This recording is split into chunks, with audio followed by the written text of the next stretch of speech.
Et clic, il est 23h et je commence à écrire cette vidéo. J'ai jamais eu de grandes prétentions sur YouTube, une série arrêtée au premier épisode, appelée La Recette de Grave, où je composais un morceau et j'écrivais des paroles. Au collège, une chaîne gaming où je faisais des jeux d'horreur et j'étais la petite célébrité de mes potes malgré mon retard sur la culture générale à cette époque. J'étais le mec dans sa zone de confort. Je commençais à utiliser internet pour autre chose que pour jouer à des jeux flash et écouter des creepypastas.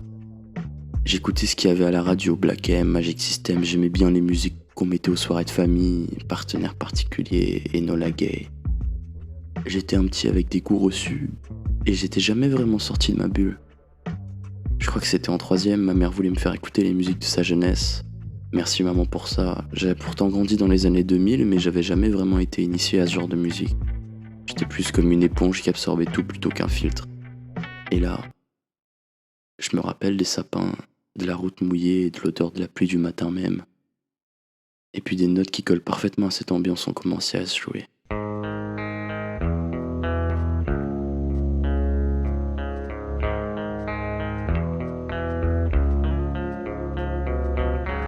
Nirvana. Mon premier amour et celui qui laissera jamais une marque dans mon âme. Je vous en parlerai plus en détail dans une autre vidéo, même si je sais pas trop quoi dire dessus. Ce groupe est mythique et le décrire ce serait répéter ce qui a déjà été dit 1000 fois.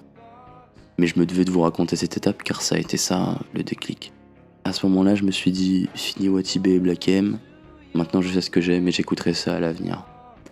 Les années passent et je me retrouve à nouveau dans ma zone de confort. Certes, j'avais choisi Nirvana et Manu Chao, mais j'étais aussi enfermé que dans mes musiques d'avant. Il y a mon pote Cyril qui me parle de musique classique, mais je m'y retrouve pas vraiment. Quand je rentre des cours, adolescence oblige, je fantasme. Mais pas sur n'importe quoi. Watch Dogs 2. J'ai vu des dizaines de vidéos de gameplay, j'ai trop envie d'y jouer. La réalité me rattrape assez vite. J'ai pas un rond, pas de CB pour l'acheter sur le PS Store, et ma mère, à cette époque-là, n'avait pas pour habitude de me donner 60€ comme ça. Enfin. Plus tard, elle sera plus enclin à me payer des jeux, et merci pour ça, maman. Donc me voilà dans ma chambre, avec du Nirvana qui tourne sur mon lecteur vinyle. Je cherche un moyen de jouer à ce jeu qui m'obsède tant, et je trouve une démo gratuite. Allons-y.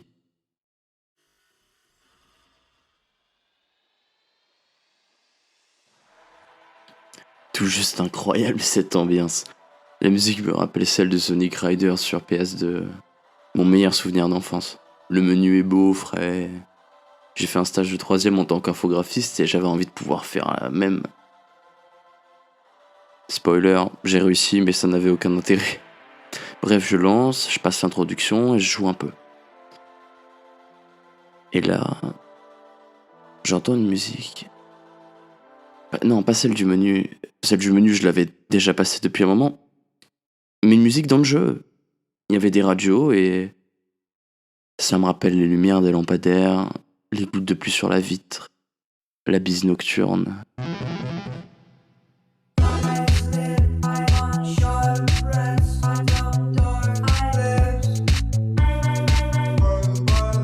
On y est enfin, les Crystal Castles.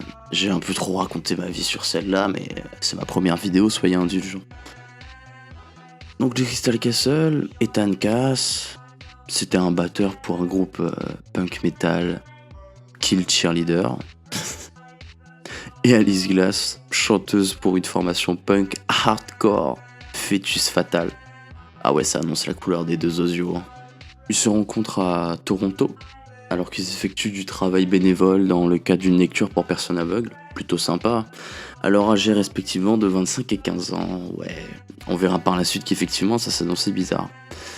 Ils entament une brève collaboration avant de perdre le contact, en décembre 2003.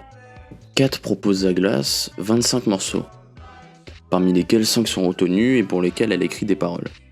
La formation consolide sa carrière en publiant de nombreux vinyles au Royaume-Uni durant les années 2007 et 2008. Simultanément, 4 remixent les singles d'autres artistes indies, dont Bloc Party et Huffy.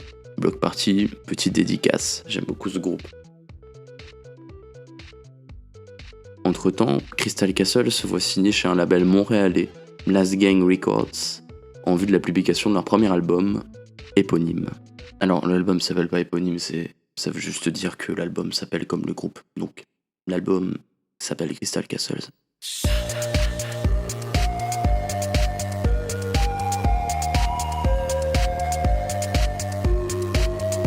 Pardonnez mes transitions si peu fluides, pour l'instant je suis encore en train d'expérimenter avec le son. Alors la musique de Crystal Castle est facilement identifiable par l'utilisation d'échantillons et des formations de chants féminins. Donc on a des voix, des espèces de samples, que ça soit vaporeux, brumeux ou alors très très porté sur les fréquences aiguës, donc des trucs qui crachent un peu dans tes haut-parleurs. C'est quelque chose, ma foi, un peu déconcertant au début, mais je vais pas vous mentir qu'on s'y fait à force. Les jeux de textures sont intéressants, certes la composition est pas incroyable, surtout les lignes de basse qui font un peu bête. Cependant, ça fait le taf et le jeu de texture, les recherches de samples, tout ça, jouer avec certaines fausses notes quelquefois, ça fait son petit effet. Franchement, ça fait le café, moi j'aime beaucoup. Même si des fois on frôle la branlette intellectuelle de la part de Kat qui, pour certaines musiques, veut juste chercher les sons les plus horribles et les plus inaudibles possibles, et ben on a quand même des structures, des textures intéressantes, et puis moi j'aime bien me perdre dans ces morceaux un peu chelous sur internet. Alors faut savoir que les mecs sont tellement vénères qu'ils ont modifié un clavier, d'accord ? Ils ont implanté une puce sonore d'une Atari 5200. Alors je m'y connais pas en Atari, je connais que la 3600 si je dis pas de conneries. Et c'est pour ça qu'on a des sons un peu chiptunes 2, c'est parce qu'ils ont modifié le matos eux-mêmes. Et ça j'aime bien, on va jusqu'au bout du truc. Je trouve ça très intéressant ma foi. Parce que oui, on pourrait se dire au premier abord que en général la musique électronique ça a pas tellement d'âme. Je sais, je traîne avec des icos, et à part les mecs qui font de l'électro, c'est pas l'unanimité quoi. Par contre, modifier son matériel soi-même, avoir une histoire qui apporte un peu des grains à ces sonorités qui peuvent paraître froides au premier abord, et ben moi je trouve que ça donne de la vie à ce mouvement, et j'ai jamais trouvé l'électronique si froide que ça, surtout par rapport au jeu de texture, comme je vous disais un peu plus tôt, l'utilisation de samples, et puis même des fois l'utilisation de la voix originale d'Alice, parce que c'est une chanteuse, mine de rien, faut pas l'oublier. Leur style musical est décrit comme de féroces nappes asphyxiantes de sons de Game Boy en 2 dimensions, triturées à outrance, de grandiloquentes boîtes à rythme percussives qui transpercent le crâne avec une force suraiguë, s'imprégnant dans les profondeurs du cerveau, telle une fièvre. Et ben le mec qui a écrit ça, il avait un petit goût pour les phrases longues, certes, mais aussi un point de vue très pertinent, parce qu'effectivement c'est un peu ça Crystal Castle, c'est des percussions qui te sortent de ta zone de confort, c'est des rythmiques entraînantes, un peu psychées, et puis des samples qui tournent dans tous les sens. Le mot que je répète depuis tout à l'heure, c'est bel et bien la texture. Et le site Pitchfork décrit leur style de musique comme des petits bouts de chant distordus, ricochant tels des boules de flipper contre les synthés 8 bits, qui sont la marque de fabrique de Crystal Castle. Et ben ma foi, moi je trouve ça aussi plutôt avéré.